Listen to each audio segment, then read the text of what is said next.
Alhamdulillah. Alhamdulillah, wa salatu wa salam ala sayyidina Rasulillah. Sallallahu alayhi wa sallam. Je fais encore mon petit serrage de boulon, voilà. Je bois un peu d'eau. Bien sûr. Alhamdulillah Rabbil Alamin. Voilà, de retour. Alhamdulillah. Pour cette 82e Jalsa Muhammadiyya, après l'interruption du mois de Ramadan, Karim, Taqabbalallah al-Jami'.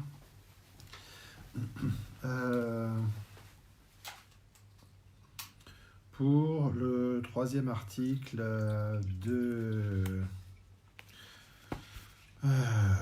sous la plume, sous la signature d'Olivier Courme.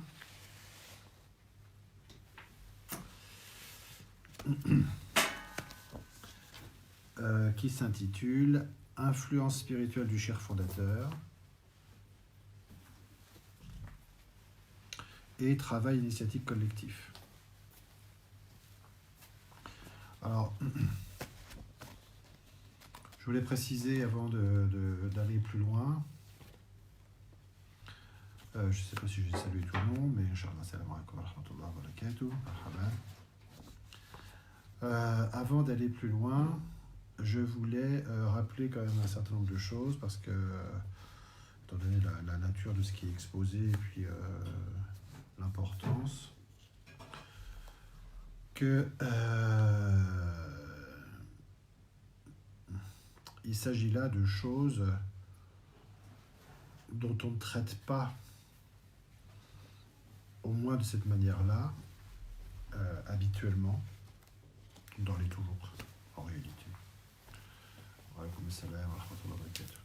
D'une manière générale. Pas d'une manière aussi explicite, pas en ces termes-là. Et pas pour aborder les choses de cette manière-là. Ni en ces termes-là, ni de cette manière-là. C'est-à-dire que, je crois que c'est important de bien comprendre que, et c'est ce qui fait l'intérêt aussi du travail développé autour de l'œuvre de Cheikh Abdel Wahid, me semble-t-il, c'est que Cheikh Abdel Wahid expose là des choses aux Occidentaux voilà, qui sont des données générales sur l'initiation, qui sont parfois effectivement qu'on peut trouver assez directement de la même manière dans la littérature arabo-islamique, on va dire, pour faire simple. Mais pour certaines choses particulières, pas du tout. Ou en des termes très allusifs, ou en des termes beaucoup plus rares. Bon. Et donc oui, l'intérêt, c'est de voir de quoi parle Cheikh Abdel Wahid.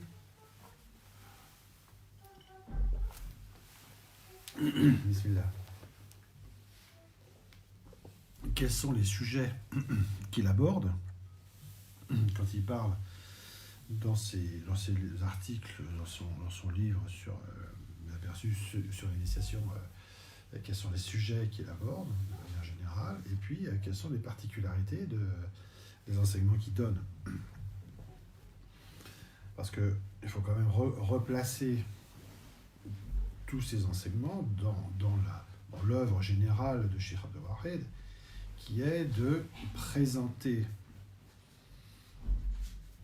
à l'Occident, on va dire dans un premier temps, aux Occidentaux capables de comprendre les choses, ce qui permet de restaurer une élite, de restaurer un noyau initiatique susceptible d'une œuvre de restauration traditionnelle, sans rentrer dans les détails des différentes hypothèses et de quoi il s'agit, etc.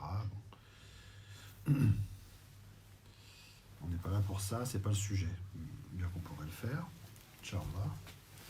Donc c'est quand même voilà, c'est expressément destiné à faire comprendre aux gens qui peuvent le comprendre un certain nombre de choses fondamentales qui permettent à la fois d'établir une perspective traditionnelle intégrale et pour y accéder et pour la permettre qu'elle puisse se réaliser,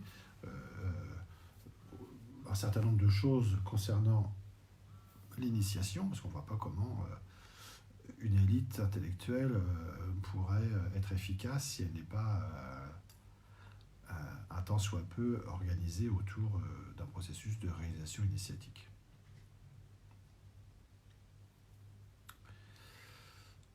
Donc ça répond à la question de savoir pourquoi Sheikh Abdul Wahid, quand il envisage certains aspects de l'initiation, dans cette perspective générale, pourquoi il insiste sur certains points.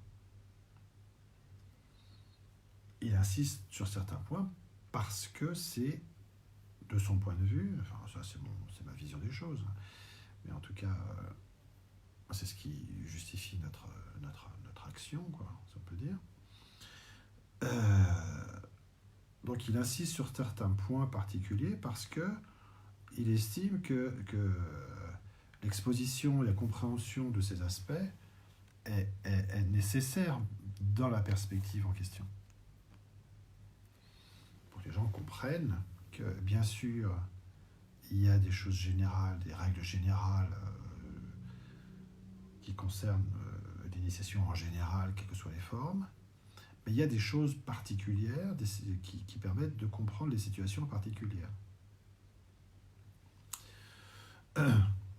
En d'autres termes aussi, si Guénon avait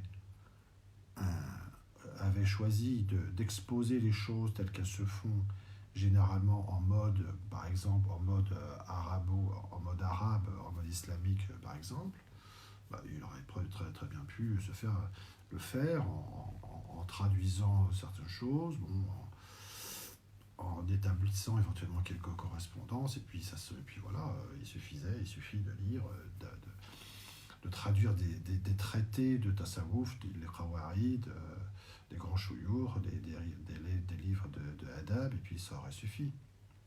Parce que ça aurait suffi. On voit bien que là, en fait, c'est pas vraiment ce qu'il fait. Il y a un certain nombre de points dans la manière de présenter, de définir l'initiation par elle-même. Qu'est-ce que c'est que l'initiation ? Quelles sont les différentes fonctions ? En quoi ça consiste essentiellement ? Et ensuite, certaines choses importantes qui concernent l'enseignement au sein des organisations initiatiques régulières, c'est-à-dire la tarbiya, l'enseignement initiatique, il a des positions qui sont pas du tout courantes. Ça ne veut pas dire qu'elles soient irrégulières, mais en tout cas, loin de là, bien sûr, parce que on sait très bien, on a bien pu montrer que elles sont parfaitement régulières, mais en tout cas, elles sont spécifiques. Voilà. Et c'est pourquoi, encore une fois,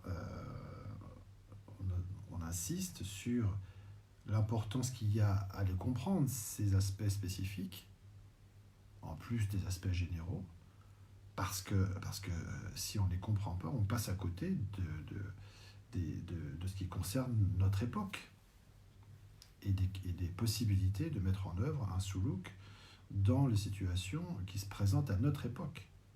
Enfin, on pourrait dire même à son époque, et combien plus encore à notre époque actuelle. Bien, c'est-à-dire 70 ans plus tard, pour faire simple. Bon, donc ça c'est une chose. Parce que voilà, on a été amené à envisager des points très particuliers, éventuellement dans des terminologies non arabes en faisant référence à des traditions non islamiques, on va dire, hein, ce qui se passe en Inde, dans la franc-maçonnerie, ou des choses comme ça. Donc les gens peuvent se dire, oh là, ça y est, c'est du syncrétisme, ça va pas du tout, c'est complètement hétérodoxe, c'est de la philosophie, enfin bon, toutes les balivernes qu'on a déjà entendues, qu'on entend assez souvent sur le Cheikh Abdel Wahed. Donc, et puis balayer tout ça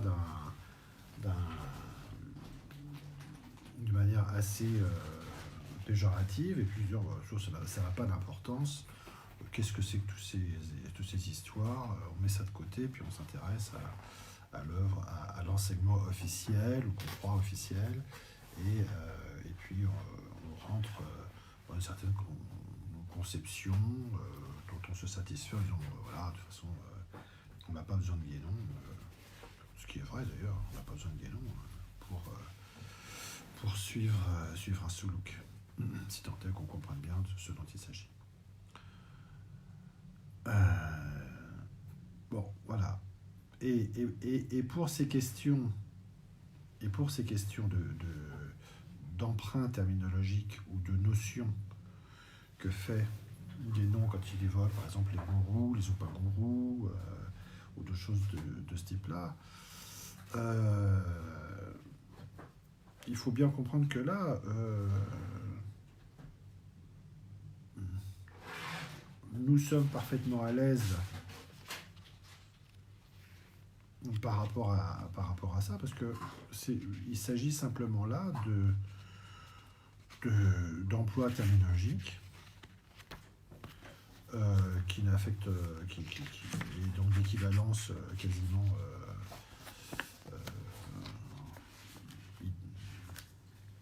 qui sont directes entre différentes traditions. Donc, si on parlait une autre langue que le français, et si on voulait traduire l'œuvre de Cheikh Abdel Wahed en sanskrit, on serait bien obligé, pour traduire certains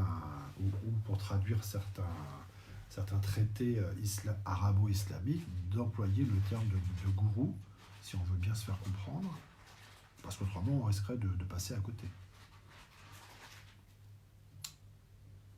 C'est tout. Donc là, c'est un peu l'équivalent. C'est-à-dire que Cheikh Abdel Wahed, il ne parle pas à des gens qui parlent le sanskrit.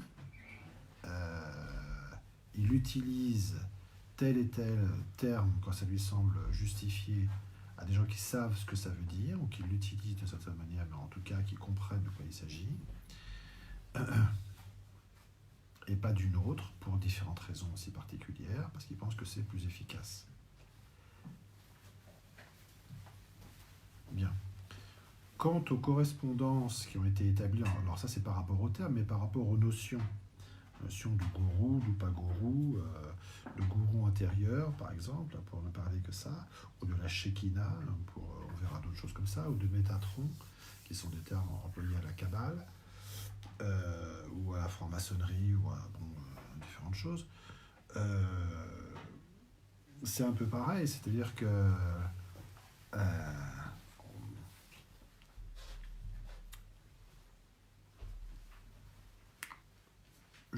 c'est-à-dire qu'on peut mettre au défi de montrer que les notions qui sont exposées là sont contraires à la doctrine islamique et à la terminologie arabo-islamique et au contenu de l'enseignement du tasawwuf. Parce que finalement, la discussion revient à ça. Si quelqu'un arrive à montrer que les notions générales sur l'initiation qui sont exposées là, ou qu'on utilise dans ces articles, est contradictoire avec la aqida, et est en opposition avec les données fondamentales du tasawwuf, qu'il le montre. Et dans ce cas-là, on pourra éventuellement remettre en cause ce dont il s'agit. Mais en dehors de ce cas-là, il n'y a pas de raison de ne pas utiliser les termes qui sont employés. Non seulement il n'y a pas de raison de ne pas utiliser les termes qui sont employés par Cheikh Abdel Wahed, Euh, mais en plus, il faut bien savoir qu'on a des raisons de les utiliser, et on a eu d'autant plus de raisons de les utiliser lorsqu'on a fait une étude euh, qui s'est déroulée pendant une bonne dizaine d'années, voire plus, et qui se déroule encore actuellement, pour voir quels étaient les équivalents dans les textes, dans la littérature arabo-islamique du tasawwuf. On a vu des correspondances directes, très nombreuses, multiples, chez différentes autorités, à des temps différents et des moments différents. Donc, on est entièrement tranquille. Il y a simplement que les gens qui ignorent l'existence de ces correspondances, qui ignorent la richesse des correspondances qui peut exister sous la plume des grands chouyours, qui peuvent s'étonner de telles choses. Uniquement. Uniquement. Mais par contre, quand on voit ces textes-là, quand on étudie ces choses qu'on a relatées quasiment intégralement sur le porteur de savoir, eh bien, on est obligé de constater qu'il y a une cohérence évidente et incontestable, et qu'on ne peut pas critiquer, et qui montre bien la nature et l'élévation de l'œuvre de Cheikh Abdul Wahid et sa position traditionnelle, et son orthodoxie, sa régularité absolue sur le plan traditionnel.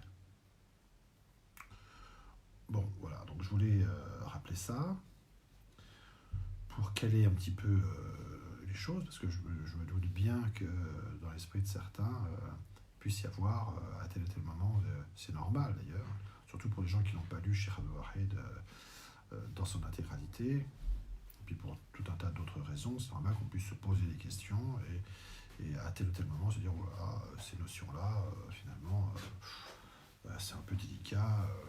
D'abord, je ne comprends pas trop ce que ça veut dire, puis ensuite, de toute façon, on voit bien que c'est un petit peu limite sur le plan formel. Je ne veux pas trop m'engager là-dedans. Bon. Chacun, de toute façon, par rapport à ces aspects-là, on pourrait discuter assez longtemps et sous plusieurs rapports de ces questions-là, c'est-à-dire de l'intérêt d'utiliser l'œuvre de Cheikh Abdul Wahid. Je répète ce que je dis toujours, et ce qui est toujours valable, et évidemment, c'est que personne n'est obligé évidemment de lire l'œuvre de Cheikh Abdul Wahid, de reconnaître son autorité. D'abord, c'est évident. Deuxièmement, que en priorité et en préalable, je conseille, je recommande de manière insistante à chacun et chacune qui serait intéressé par notre travail de lire de toute façon en préalable et prioritairement voilà, l'œuvre de Cheikh Abdul Wahid, parce que c'est la référence qu'on utilise et que c'est de toute façon sur ça qu'on se base et qu'il faut s'appuyer, pour autant que ça intéresse qui que ce soit. Que, troisièmement, le travail qu'on peut faire derrière est loin d'être exhaustif.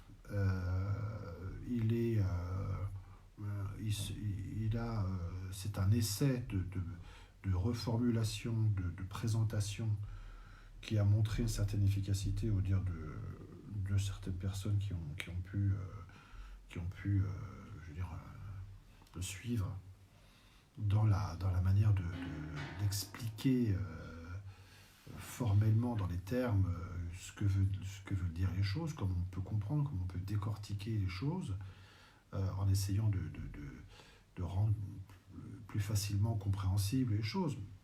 Bon, à la mesure de ce qu'on peut faire et de nos faibles moyens, c'est une tentative de faire cela, mais que c'est certainement pas, nous on n'a pas la garantie de faire un travail d'exception.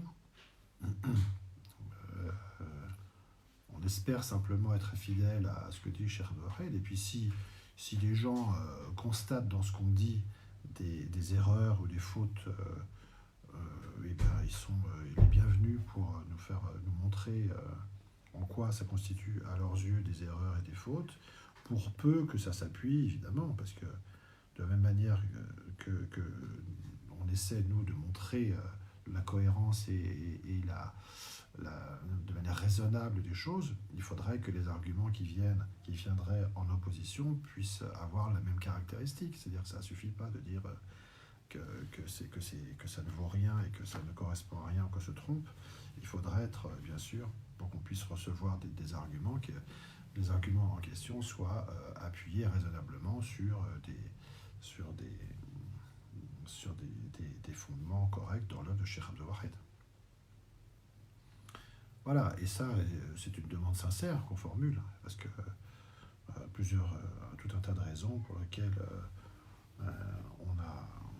pour lesquelles on considère de manière éminente l'importance de l'œuvre de Cheikh Abdel Wahid et que nous pensons que c'est important de bien comprendre ce que ça représente et de bien comprendre aussi les erreurs qui peuvent être commises dans la compréhension et dans l'exposition des choses au nom de Cheikh Abdel Wahid. Bon. Voilà, le préambule étant fait, qu'est-ce qu'il nous reste comme temps? Est-ce qu'on peut avoir? Il doit être un petit peu tard.